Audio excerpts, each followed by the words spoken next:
ఈ శ్రీనివాస్ అనే వ్యక్తి గత 7 నెలల నుంచి ఏపీ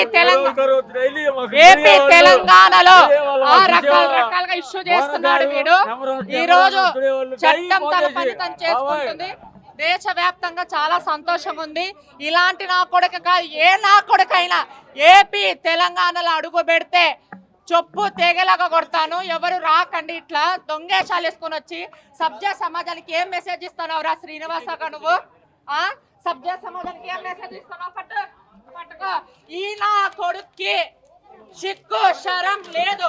ఇలాంటి నా కొడుకు ఏం చేయాలంటే చొప్పు చొప్పు చొప్పు చొప్పు చొప్పు తీసుకొని కొట్టాలి.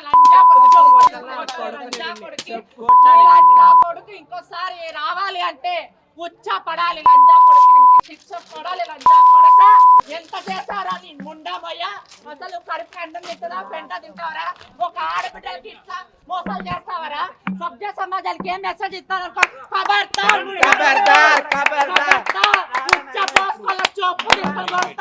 ఎవరు లేరు అనుకుంటున్నావా? మేమున్నాం రా, మేముండి చూపిస్తాం రా. ఎలా శిక్ష పడాలో మేము చూస్తాం రా. లంజా కొడక ఏమనుకుంటున్నారా? వాళ్ళు ఎంత గోరులో ఏడుస్తున్నారా?